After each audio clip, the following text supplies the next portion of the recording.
सर्वांना नमस्कार. स्वागत आहे आपलं मराठी चातुर्य कथा या यूट्यूब चॅनलवर. आपल्या व्हिडिओला लाईक करा, चॅनलला सबस्क्राईब करा आणि बेल आयकॉनवर प्रेस करा, जेणेकरून सगळ्या नोटिफिकेशन्स तुमच्यापर्यंत वेळेत पोहोचतील. चला तर वळूया आपल्या स्टोरीकडे, जिचं नाव आहे ऑफिसवाला लव विथ टशन. आर्यन आणि स्वीटीच्या दोन्ही बेबींचं नेम सेरेमनी सेलिब्रेशन झालं. दोन्ही बेबींची नावं सगळ्यांना कळाली आणि ती नावं लिहिण्याची हटके आणि युनिक पद्धतसुद्धा सगळ्यांना आवडली. आणि ही आयडिया कोणाची होती असं जेव्हा विचारलं तेव्हा आर्यानं मधूकडे बोट दाखवलं आणि म्हणाली, ही सगळी आयडिया आपली फॅशन डिझायनर मधूची होती आणि नावसुद्धा अशा पद्धतीनेच डिझाईन करून लिहायचं असं तिनं ठरवलं. आणि नेहा म्हणाली, अरे वा मधू, किती छान गं, मला तर ही पद्धत खूप आवडली. आणि सगळेजण मधूचं कौतुक करत होते. आणि मधू म्हणाली, हो मी असं केलं कारण एक नवीन जनरेशन जन्माला आली की जुनी जनरेशन आपण विसरतो आणि घरामधल्या बुजुर्ग व्यक्तींना आपण मागे ढकलतो. पण असं न करता त्यांना कायम आपल्या नावाच्याही आणि आपल्या स्वतःच्याही पाठीशी ठेवायचं असतं आणि आपण पुढे व्हायचं असतं. आता बघा ना, आर्यन दादाच्या पाठीमागे कोणाचं नाव असतं तर अर्जुन अंकलचं.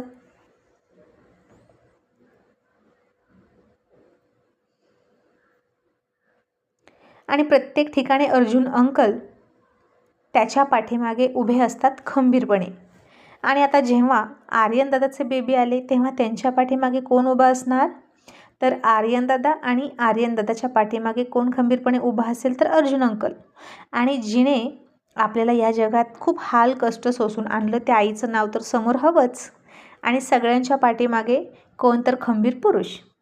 आणि म्हणून मी ही सगळी नावं एकत्र घातली आणि सगळ्यांची नावं एकत्र आली आणि त्यामुळे सगळ्यांना कळेल की कोण कोणाचा मुलगा आणि कोण कोणाची वाईफ आहे. आणि आता तिच्या या स्पष्टीकरणानं सगळ्यांनी टाळ्या वाजवल्या आणि सगळ्यांनाच आनंद झाला. आणि मधू कपडे डिझाईन करता करता नावसुद्धा डिझाईन करायला लागली, म्हणून तिचं कौतुक झालं. मग त्या दोन्ही बेबीसोबत सगळ्यांनी जोडीनं फोटो काढले आणि दोघांनाही 2 बेबी होते हातात घ्यायला, त्यामुळे फोटो छान येत होते. आणि आता बेबी या हातातून त्या हातात जाऊन कंटाळले आणि त्या सगळ्या गोंधळाने आणि कलकलाटानं पुन्हा बेबी बॉय चिडला आणि रडायला लागला. आता थोडा मोठा झाला होता, गुबगुबीत दिसत होता, गोलू मोलू दिसत होता आणि बेबी गर्लसुद्धा वाढत होती. दोघांचीही शारीरिक वाढ एकदम उत्तम होती. आणि का नसेल, 2 आजी, दादीसुद्धा आणि नानीसुद्धा, नानासुद्धा आणि दादाजीसुद्धा, प्लस त्यांचे मॉम अँड डॅड. आणि उरलं सुरलं लाड करायला आहेतच सगळे आत्या मामा. सगळे त्या दोघांचे खूप लाड करायचे, खूप खाऊ घालायचे आणि बेबी इतके खुश असायचे. त्यांच्यामुळे घरामध्ये इतकी रौनक असायची की काही विचारूच नका. अर्जुन सरांचा तर घरातून पाय निघत नसायचा. निघालो निघालो निघालो म्हणायचं आणि पुन्हा बेबीसोबत खेळायचं, असं चाललं होतं सगळ्यांचं. आणि आता बेबी बॉय रडायला लागला आणि आर्यन त्याला स्वतःकडे घेतला. पण त्याला डॅडीकडे राहायचं नव्हतं, दादाजी हवे होते. आणि इकडे तिकडे त्याच्या टपोऱ्या डोळ्यांनी तो अर्जुनला शोधायचा आणि आर्यनच्या कडेवरून उतरायला बघायचा. आणि आर्यन म्हणाला, अरे यार लिसन बेटा, स्टॉप द क्राईंग. पण आता टायगरचा छोटा टायगर राहतच नव्हता, त्याचं ऐकतच नव्हता. दा दा दा दा सारखं तोंडात तेवढंच असायचं. आणि आर्यन वैतागला आणि म्हणाला, स्वीटी तू याला घे, ती बेबी शोणा इकडे दे. याचं ना यार काय करावं मला कळतच नाही, याचं आणि माझं कधी जमणार आहे कुणालाच ठाऊक. इंद्रा हसून म्हणाला, आर्या इतक्यातच कंटाळलास. आणि आर्यन म्हणाला, नाही रे, कंटाळतोय कशाला, पण त्यानं पण शांत बसायला हवं की नको, नॉनसेन्स. आणि ते ऐकून संग्राम जितेंद्र हसायला लागले आणि संग्राम म्हणाला, आर्यन सर राग येणार नसेल तर एक बोलू का. आणि आर्यन रागातच म्हणाला, नो, कारण ऑलरेडी मी रागात आहे. तसे सगळे हसले. संग्राम पुन्हा त्याची मस्करी करत म्हणाला, ओके मग तुम्ही माझे साले आहात म्हणून तरी बोलू का, बॉस म्हणून नाही बोलणार. आणि आर्यन म्हणाला, मी का तुझा बॉस असेल, तुझा बॉस तर इंद्र आहे ना. आणि संग्राम त्याची खुशामत करत म्हणाला, आता सगळ्यांचे बॉस अर्जुन सर आणि तुम्ही त्यांचे पुत्र म्हणजेच बॉसच झालात ना, लिटिल बॉस. तर एक बोलू का सालेसाहेब. आणि आर्यन त्या बेबी बॉयकडे रागात बघत म्हणाला, बको. संग्राम म्हणाला, आधी मला सांगा तुम्हाला इतका राग का आलाय. आज इतकी छान नेम सेरेमनी आहे, सगळे खुश आहेत, मग तुम्ही काय चिडताय. आणि आर्यन तोंड वाकडं करत म्हणाला, औरतोवाला सवाल. बायकासुद्धा असाच प्रश्न विचारतात की का चिडला आहेस. पण अरे संग्राम, याला कळायला नको का? दररोज तो माझ्याकडे अजिबात येत नाही ते ठीक आहे. आणि आज इतके सगळे गेस्ट आहेत, तो माझ्याकडे येत नाही, सारखा सारखा माझ्याकडून पळतोय, माझा इन्सल्ट करतोय. आणि स्वीटी म्हणाली, आर्यन काहीही बोलू नकोस. असं म्हणून तिने त्याच्या हातातून बेबी बॉय घेतलं आणि त्या बेबी बॉयनं स्वीटीच्या केसातला गजरा ओढला आणि झालं, गजरा तोडून टाकला. आणि आर्यन म्हणाला, ओ माय गॉड, आता याचं काय करू मी?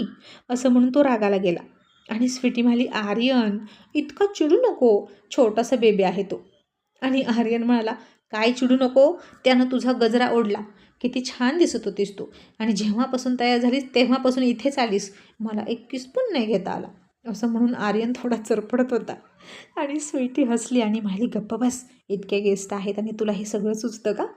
आणि आर्यन हळूच तिच्याजवळ गेला आणि म्हणाला, बेबी, मला इतकंच नाही, आणखीन खूप काही काही सुचतंय, आणि आजच नाही, रोज सुचतं, पण काय करू, तुझ्या भोवती खूप बॉडीगार्ड असतात. आणि स्वीटी, रोज तू माझ्या स्वप्नात येतेस आणि मी काय करू गं, मी आता तुझ्याशिवाय नाही राहू शकत. मग आता बेबींचं सेरेमनी तर झालं ना, मग आता आपण एकत्र झोपायचं.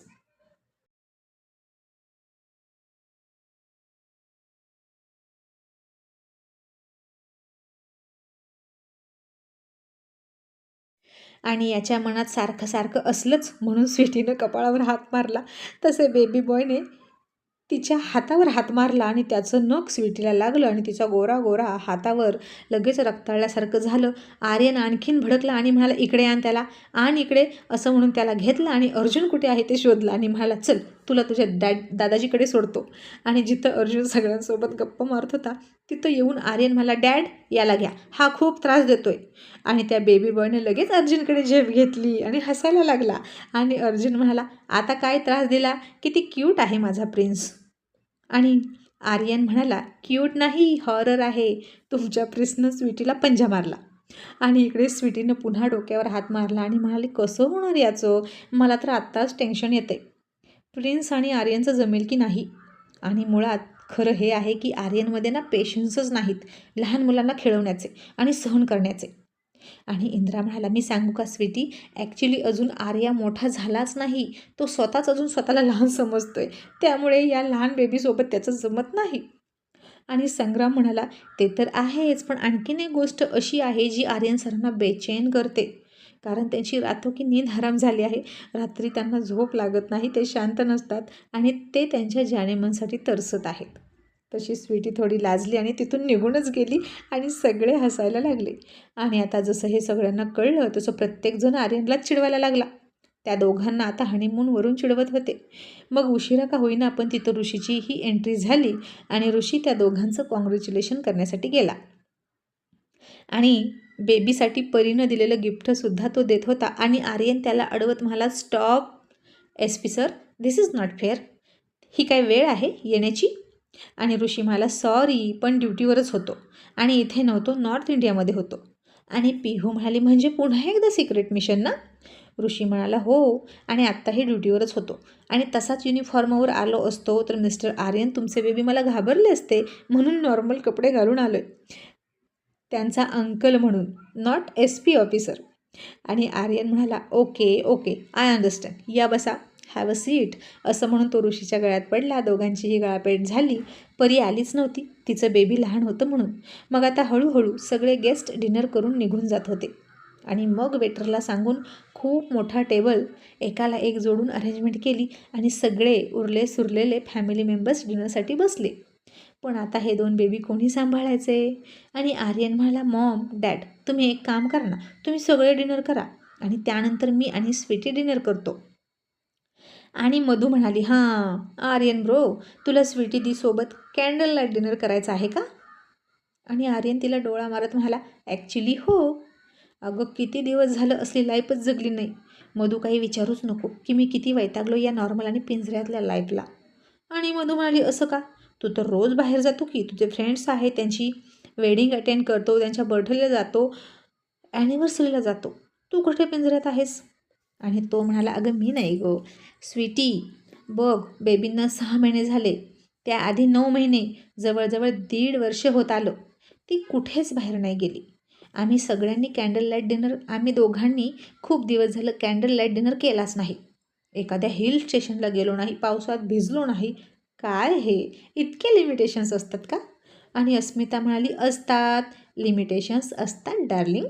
कारण तू जेव्हा छोटू होता ना, तेव्हासुद्धा तुझ्या मम्मी आणि डॅडीने खूप लिमिटेशन्स पाळल्या होत्या. आणि मुलं लहान असली की हे सगळं येतंच. आणि आर्यन म्हणाला, नो, मी हे काही पाळणार नाही. आता बेबी मोठे झालेत, मॉम आणि डॅड या दोघांनी त्यांना बघायचं. मी स्वीटीला घेऊन फिरायला जाणार आहे. मॉम, तू मला म्हणाली होती बेबी बाहेर आले पोटातून की तुम्ही दोघं हवं ते करा, तुला आठवतं ना? आणि नेहा म्हणाली, बरं, मग बेबींच्या खाण्यापिण्याचं काय? त्यांना दूध कोण देईल? आणि आर्यन म्हणाला, आता ते वरचं खातात की, घरात काही कमी आहे का खायला प्यायला? मग आम्हाला थोडी मोकळीक हवी, स्वतःची फेस हवी आणि प्रायव्हसी हवी. आणि तन्वी म्हणाली, आर्यन, तू सुद्धा तुझ्या डॅडसारखा निर्लज्ज आहेस. अरे आत्ता कुठे बेबी रांगत सुद्धा नाही, तोपर्यंत तुझं सुरू झालं. आणि कुठे बोलतोय तर इथे कार्यक्रमात सगळ्यांसमोर. आणि आर्यन म्हणाला, मग त्यात काय झालं? इथं कोण लहान आहे? सगळे मॅच्युअर आहेत आणि मॅरेज झालेले आहेत. आणि माझ्यानंतर ही हालत इंद्रजींची होणार. आणि सध्या ऋषी सरांची हालत तशीच आहे. हो ना ऋषी सर? बायकोला मिस करताय ना ती जवळ असूनही? तसा ऋषी थोडा डोक्याला हात लावून बसला आणि हसून म्हणाला, yes, actually I really miss her. पण आपल्यापेक्षा त्यांचा जो त्रास आहे ना त्याकडे पाहायचं. आणि आर्यन म्हणाला, ते बघू नंतर, पण तुम्ही आहात ना माझ्या बाजूने? तर हां. आणि मग जितेंद्रची सुद्धा हालत तशीच आहे. आणि यानंतर संग्राम, तुझी ही हालत तीच होणार आहे. त्यामुळे इथं कोणीच मला नावं ठेवायची नाहीत. आणि मॉम डॅड, आम्हाला इतक्या लवकर बेबी नको होतो, तुमच्यामुळे आम्ही चान्स घेतला आहे. तर आता हे बेबी तुम्ही सांभाळायचे, तेही 1 7 2 2. असं म्हणून आर्यनने तर आत्तापासूनच त्या बेबींची जबाबदारी तन्वी अर्जुनवर ढकलली. आणि अर्जुन म्हणाला, टायगर, मग आता नवीन काय बोलला रे तू? आम्ही दोघंच सांभाळतोय की. आणि तुला मात्र काय काय व्हायला लागले ते कळतंय मला. आणि आर्यन पुन्हा निर्लज्ज होऊन म्हणाला, डॅड, कळतंय ना? मग सांगा ना मॉमला. स्वीटी भोवती सतत बॉडीगार्डसारखी फिरू नकोस म्हणावं. आणि मला आता एंट्री हवी माझ्या बेडरूममध्ये. आणि बाप रे, आर्यन इतका ओपन होऊन बोलत होता की काही विचारूच नका. आणि स्वीटी आता सरळ बेबी गर्लला उचलून घरामध्येच निघून गेली. आणि याचं काय करावं तिला कळेना. आणि आर्या म्हणाली, ए दादा, तू किती वेडा आहेस रे, असं कोण बोलतं का? बघ स्वीटी तिला अजून निघून गेली. आणि आर्यन म्हणाला, प्रिन्सेस, तुला काही कमी पडतंय का गं तुझ्या प्लेटमध्ये? सांग हां, मी आणून देतो तुला. आणि आर्यनला कामाला लावायचा चान्स होता अरूकडे आता. आणि ती लगेच म्हणाली, दादा, मला रबडी आणून दे ना, किती छान आहेस रे तू. आणि आर्यन म्हणाला, देतो ना, देतो, तू प्रेग्नंट आहेस म्हणून मी तुझं काम करतो बरं का, देतो हां. आणि त्यानं तिला बाऊलमध्ये रबडीसुद्धा आणून दिली. आणि म्हणाला, आता मला सांग, तू ही रबडी का मागितलीस? आणि ती म्हणाली, का म्हणजे मला आवडते आणि मला अजून खायची आहे म्हणून मागितली. आणि आर्यन म्हणाला, आणि तू श्वास का घेतेस, जेवण का करतेस? आणि आर्या म्हणाली, अरे ती गरज आहे शरीराची, आणि जे गरजेचं असतं ते माणसानं हमखास घ्यावं. आणि श्वास नाही घेऊन मरायचा आहे का? आणि पोटाला न खाऊन उपाशी मरायचं आहे का? आणि आता बहुतेक सगळ्यांना हळूहळू कळत होतं की आर्यनला काय म्हणायचं आहे. आणि ते हसत होते. आणि आर्यन म्हणाला, प्रिन्सेस, मग तुला हे मान्य आहे ना, जे आपल्याला हवं ते माणसानं मागून घ्यावं? आणि ती म्हणाली, हो. आणि आर्यन म्हणाला, मग तसंच सेम टू सेम मला माझ्या बायकोची गरज आहे आणि आत्ता ती मला हवी, बस. आणि म्हणून मी तिला मागून घेतोय. तसे सगळे खूप खूप हसायला लागले. आणि त्याचा मुद्दा सगळ्यांना पडला. आणि अतुल हात वर करून म्हणाला, I agree little master, I agree. तुमच्यासोबत बोलण्यात कुणीही जिंकू शकत नाही. आणि आता हा मुद्दा तर फारच उचलून धरलाय तुम्ही, तर आम्हाला सुद्धा काहीतरी विचार करावा लागेल. आणि आर्यन म्हणाला, आता विचार काय करायचा? आत्तू आणि मॉम माझ्या रूममधून बाहेर आणि मी आत, त्यात काय एवढं?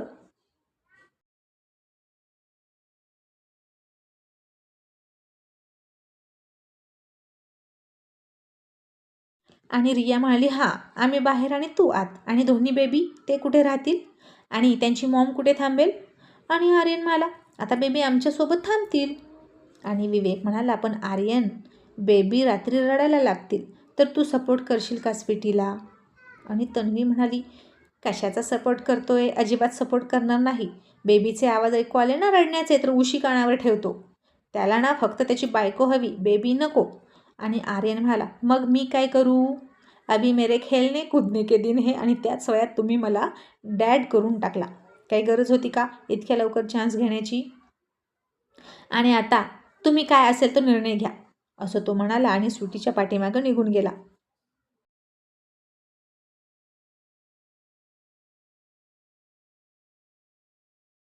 आणि अतुल हसून म्हणाला, अर्जुन सर, खरंच त्याचे खेळण्याचे दिवस आहेत हो. आता त्याचं खेळणं त्याच्या बेडरूममध्ये सोडा. आणि सगळे त्याला हसायला लागले. मग आतमध्ये स्वीटी बेबी गर्लला दूध पाजत होती पदर अंगावर टाकून. आणि बेबी बॉय अर्जुन सरांच्या मांडीवर होता. आणि तिथं म्हटलं की तो फार शांत बसायचा, अजिबात हललं नाही की डुललं नाही. आणि सगळ्यांना खूप आश्चर्य वाटायचं की बेबी अर्जुनकडे किती शांत राहतो. दोघांचंही खूप जमायचं. आणि मधू म्हणाली, अंकल, आदी तुमच्यासोबत छान राहतो ना? आणि आता त्या आदित्यचं शॉर्टमध्ये आदी आणि आद्याचं आदू सुद्धा करून टाकलं या आत्यांनी. आणि अर्जुन सर म्हणाले, का नाही राहणार माझ्याकडे? मधू, छोट्या बेबींना सांभाळण्यासाठी आपल्याकडे खूप पेशन्स हवे, त्यांना समजून घेण्याचे. पटकन चिडलं की मग ते पुन्हा आपल्याकडे येतच नाहीत. आणि टायगर पटकन चिडतोय म्हणून हा असा त्याच्यासोबत करतोय. आणि तिथं जाऊन आर्यन आता स्वीटीच्या शेजारी बसला आणि म्हणाला, झोपली का गं? ती म्हणाली, नाही, पण आर्यन तुला लाज कशी वाटत नाही रे? हा विषय इतक्या सगळ्यांमध्ये काढायची गरज होती का? ही आपली प्रायव्हेट पर्सनल गोष्ट आहे आणि ती आपण बघितली असती ना. तू मात्र सगळ्यांसमोर बोलतोस. आणि तो म्हणाला, बेबी, अगं सगळ्यांमध्ये विषय काढला म्हणून ते विचार करतील, नाहीतर इतर वेळी मला बोलूच देत नाहीत. असं वाटतं की सगळ्याच्या सगळे आपल्यामध्ये येतात की काय, सारखं बेबी बेबी करत बसतात. आणि तुझं माझं काय गं? आणि ती म्हणाली, वेडा आहेस तू. अरे बेबी लहान आहेत, विचार तर केलाच पाहिजे ना, काही झालं तर? आर्यन म्हणाला, स्वीटी, मी डॉक्टरांना विचारून बसलो, आता आपण पुन्हा आपली मॅरिड लाईफ सुरू करू शकतो. आणि तू तर काही बोलणारच नाही, लाजून मला माहीत आहे, मग मी तरी बोलायला हवं ना. आणि मला आता काहीही ऐकायचं नाही. बास ना आता दूर दूर राहणं. बेबी पण मोठे झाले, आता ते वरचं पण खात आहेत आणि त्यांची ग्रोथसुद्धा खूप छान आहे. मग काय फरक पडतो? आणि मला सांग, मी जितका एक्साईट आहे तुझ्याजवळ येण्यासाठी, झोपण्यासाठी, तितकी तू एक्साईट नाही का? आणि ती थोडीशी गप्प बसली. आणि बहुतेक आता आज आर्यन त्याचं खरं करणारच असं तिला वाटलं. आणि ती पुन्हा थोडीशी हसली आणि त्याच्या कपाळाला कपाळ लावून डोळा मारत म्हणाली, आर्यन, ॲक्च्युली हो, मी पण तुला खूप मिस करते, पण बोलायची लाज वाटते. असं म्हणून स्वीटी लाज मिश्रित खूप छान हसली आणि लाजली. आणि आर्यन म्हणाला, मग आता बघू काय होतंय. मग आता बेबी बॉय तसाच अर्जुनच्या मांडीवर झोपला. आणि आर्या म्हणाली, डॅड, आधी झोपला. आणि अतुल म्हणाला, अर्जुन सर, तुमच्या टायगरने तर तुम्हाला एंगेज करूनच टाकलं आणि तुम्हीही बिझी आहात दादाजी झाल्यापासून. मग तुम्ही किती मिस करताय तुमच्या हॉट बेबी डॉलला? आणि अरे देवा, तन्वी लाजायला लागली इकडं. आणि अतुलची सुई वळाली आता अर्जुन सर आणि तन्वी मॅडमकडे. आणि नेहासुद्धा त्याची मस्करी करत म्हणाली, मी काय म्हणते अतुल, तू पूर्वी रूम बुक करायचा हॉटेलमधली त्या दोघांसाठी, तसं आताही काहीतरी कर की. आणि सगळ्यांमध्ये जे सेलिब्रेशन होतं बर्थडेचं, ॲनिव्हर्सरीचं, ते अर्जुन सर तन्वी मॅडमना पुरेसं होतच नाही, म्हणून ते त्यांचं सेलिब्रेशन करण्यासाठी हॉटेलमध्ये रूम बुक करतात. तसे सगळे खूप मोठ्यानं हसले. आणि अर्जुन म्हणाला, डफर, माझं वय तरी बघ, नाहीतर एक काम कर, तू रूम बुक कर पण टायगर आणि स्वीटीसाठी, आणि होऊ दे त्यालाही खुश. आणि बेबींचं काय, आम्ही सांभाळतोच. आणि तन्वी लगेच म्हणाली, नाही रे अर्जुन, असं करून कसं चालेल. तुझा टायगर काय तिला स्वित्झर्लंडलासुद्धा घेऊन जाईल, पण ती जायला नको का? ती मॉम आहे, तिचा जीव कुठेच नाही लागणार बेबी सोडून. आणि अर्जुन म्हणाला, ओके, बघू काय होतंय, पण टायगरचं तर ऐकलंच पाहिजे, नाही तर त्याच्यामध्ये जी एनर्जी आहे ना ती रिलीज झाली पाहिजे, नाहीतर ती बाहेर काढण्यासाठी तो कुठे जाऊन राग काढेल माहीत नाही. तसे सगळे पुन्हा हसायला लागले. मग आता पुन्हा एकदा सगळ्यांचा डिनर झाल्यानंतर सगळ्यांनी स्वीटी आर्यनला शुभेच्छा दिल्या आणि निघून गेले. आणि आर्यनला वाटलं, मी आता इतकं बोललो आहे, इतकं माझं दुःख सगळ्यांसमोर मांडलं आहे, म्हणजे मला आजच नक्कीच स्वीटीच्या रूममध्ये एंट्री मिळेल. पण कशाचं काय. पुन्हा झोपताना रिया आणि तन्वी तिच्याजवळ झोपल्या. आणि आता तर बेबी हाडायलासुद्धा लागले होते आणि टेन्शन वाढलं होतं, रिस्क खूप वाढली होती, ते कुठेही धडपडण्याची शक्यता होती झोपेतच. आणि बेडवरून पडले तर. आणि आता एकाच बेडवर स्वीटी, 2 बेबी आरामात झोपले होते. आणि तिथं आर्यन आला आणि म्हणाला, हे काय मॉम, मला आज पण इथे एंट्री नाही का? आणि तन्वी हसून म्हणाली, आर्यन बघ, या बेडवर तुला जागा तरी आहे का रे? आणि आर्यननं बघितलं तर 2 बेबी आणि स्वीटी यांनीच जागा संपली. आणि तो म्हणाला, मॉम मग आता काय करायचं? आता आपण बेड वाढवायचा? आणि तन्वी म्हणाली, हो, आपण बेड वाढवायचा आणि तोपर्यंत तुला इथे नो एंट्री. आणि आर्यननं स्वीटीकडे खूप नाराज होऊन बघितलं आणि तिनं लाजून त्याच्याकडे बघायचंच टाळलं. आणि लाजून तिची नजर आता ओतप्रोत भरली होती. ती खाली झुकवायची आणि त्याच्याकडे बघत नव्हती. आणि आर्यन पुन्हा नाराज होत झाला आणि खाली जाऊन बसला. कुणाल तर झोपलं होता. अर्जुन स्टडीमधून बेडरूममध्ये निघाला. आर्यनला बघितलं, त्याच्याकडे गेला आणि म्हणाला, काय झालं? आणि आर्यन म्हणाला, मूड ऑफ डॅड, असं म्हणून त्यानं अर्जुनच्या डोळ्यात बघितलं. आणि आता दोघा पितापुत्रांचा आय कॉन्टॅक्ट झाला आणि आर्यनच्या डोळ्यात काय दिसतं हे त्यानं बघितलं आणि त्याची नजर खूप काही सांगत होती. आणि आता त्याला स्वीटीची खूप गरज आहे. जोपर्यंत हा विचार माणूस करत नाही आणि स्वतःच्या मनाला समजवलेलं असतं की आपल्याला या तारखेपर्यंत हे असलं करायचं नाही, तेव्हा काहीच वाटत नाही. पण त्या लिमिटनंतर माणूस थांबू शकत नाही हे अर्जुनला सुद्धा अनुभवानं माहीत होतं. आणि अर्जुन त्याच्या शेजारी बसला आणि म्हणाला, tiger, I understand your situation बेटा, पण 2 बेबी आहेत म्हणून काळजी घे. आणि तो म्हणाला, मग बेबींची काळजी तुम्ही घ्या, मला स्वीटी पाहिजे. आणि अर्जुन सर हसले आणि म्हणाले, तू 5 वर्षाचा आहेस का? स्वीटी पाहिजे, स्वीटी पाहिजे, काय हट्ट लावला आहेस? आणि आर्यन म्हणाला, तरी पण मला स्वीटी पाहिजे. आणि आता तिची तब्येत ठीक आहे. अँड डॅड, आज किती स्वीट दिसत होती ती. आणि अर्जुन सर श्वास घेत दीर्घ निश्वास सोडत म्हणाले, स्वीट तर तुझी मम्मी पण दिसत होती आणि मलाही काही करता येईना, कारण बेबी महत्त्वाचे आहेत टायगर. आणि जितका उपवास तू केलास ना बेटा, तितका उपवास मी सुद्धा केला आहे, लक्षात ठेव. आणि आर्यन म्हणाला, डॅड, खोटं नाही बोलायचं, तुम्ही स्टडीमध्ये मॉमला घेऊन काय काय करत होता ते मला माहीत आहे आणि मी तेवढंही नाही केलं. आता अर्जुन हसला आणि मला, कुठे काय, जरा काय करायचं म्हटलं की प्रिन्स गोंधळ घालायचा. आता दादा दादी आहे म्हणून ठीक आहे, पण आमचा काय संबंध आहे रे? आम्हाला का डिस्टर्ब करायचं तुझ्या बेबींनी? आणि आर्यन म्हणाला, कारण बेबींची हस्त मला होती, माझं तर अजून मनही भरलं नाही, लग्नाला फक्त 1 वर्ष झालं आणि ही जबाबदारी आली. तिचं वय काय, माझं वय काय, 30 वर्षानंतर आम्ही हा विचार करणारच होतो ना. आणि डॅड, आता तुम्हाला कशाला मॉम हवी, तुमचं वय बघा. आणि अर्जुन मला, डफर, माझ्या वयावर जाऊ नकोस, I am evergreen man.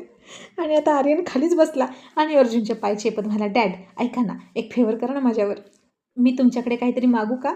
Arjun आता तोंडाला हात लावून हसत होता आणि म्हणाला, मला माहीत आहे तुला काय मागायचं आहे.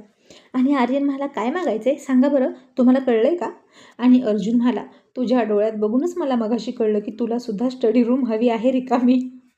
तसा अर्जुन आणि आर्यन खूप हसले आणि तो म्हणाला, dad, you are so genius. मग डॅड, मी करू का माझ्या मनात आहे ते?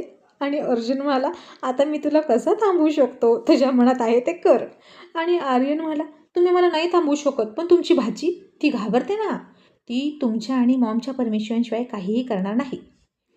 मॉमचं राहू द्या, पण तुम्ही परमिशन द्या ना. आणि आता अर्जुन उठला आणि म्हणाला, ओके, मग वेळ कशाला लावतोस, बेबी झोपले आहे तोपर्यंत कर काय करायचं ते, परमिशन इज ग्रँटेड. असं म्हणून अर्जुनने आर्यनच्या मनात जे काही होतं ते करण्यासाठी शिक्कामोर्तब केला आणि झोपायला गेला. आणि रात्रभर काय घालायचा तो गोंधळ घाला असं म्हणाला. मग आता बेबी झोपले होते, तन्वी, रियासुद्धा झोपल्या होत्या, स्वीटीसुद्धा झोपली होती.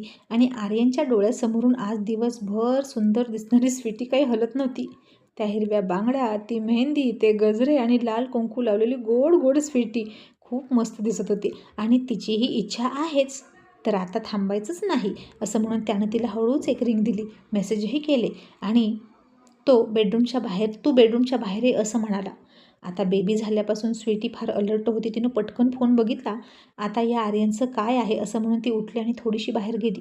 जशी ती बाहेर आली तशी दरवाजाच्या बाहेरच दबा धरून बसलेल्या आर्यनने तिला हाताला पकडली, भिंतीसोबत दाबली आणि ती ओरडणार इतक्यात तिच्या तोंडावर हात ठेवला आणि म्हणाला, बेबी चल ना त्या रूममध्ये. तशी ती घाबरली आणि म्हणाली, आर्यन तू वेडा आहेस का? मी असलं काहीही करणार नाही, कोणाला कळलं तर काय म्हणतील? आणि आर्यन म्हणाला, कोण काय म्हणणार आहे, सगळे आपलेच आहेत, तुझी मम्मी डॅडी, माझे मॉम डॅड आहेत आणि मी डॅडसोबत हे बोललो आहे. आणि आता फक्त 1 तासभर दे ना मला, दोघं झोपलेत ना. आणि पुन्हा तुला इथे आणून सोडतो असं म्हणून त्यानं तिला मिठीतच उचलली आणि घेऊन निघाला. आणि झालं. इतक्यात बेबी बॉय किरकिर करायला लागला आणि सावध झोपलेल्या तन्वी रिया लगेच उठल्या. झोपेत असतानाच तन्वीनं स्वीटीला हाक मारली आणि म्हणाली, स्वीटी त्याच्या छातीवर हात ठेव. आणि स्वीटी पटकन त्याच्या मिठीतून सुटली आणि म्हणाली, मला सोड मला सोड. मी जर रूममध्ये नाही हे कळलं ना तर आज तू मला खूप बोलेल. आणि ती पळून पुन्हा बेडरूममध्ये गेली. आणि आर्यन इतका वैतागला की त्या बेडरूम समोरच मांडी घालून बसला आणि रात्रभर इथून हलणारच नाही असं म्हणाला. पण आता थांबतोय कुठपर्यंत तिथं. पुन्हा उठला आणि जिममध्ये जाऊन पंचिंग बॅगवर त्याची एनर्जी काढायला लागला. मग आता कधी लागेल मुहूर्त आर्यन आणि स्वीटीच्या आफ्टर डिलिव्हरी नंतरच्या मिलनाचा हे बघूया पुढच्या एपिसोडमध्ये. बाकी एपिसोड किती एन्जॉय केला हे कमेंट्स करून नक्की सांगा. Thank you so much.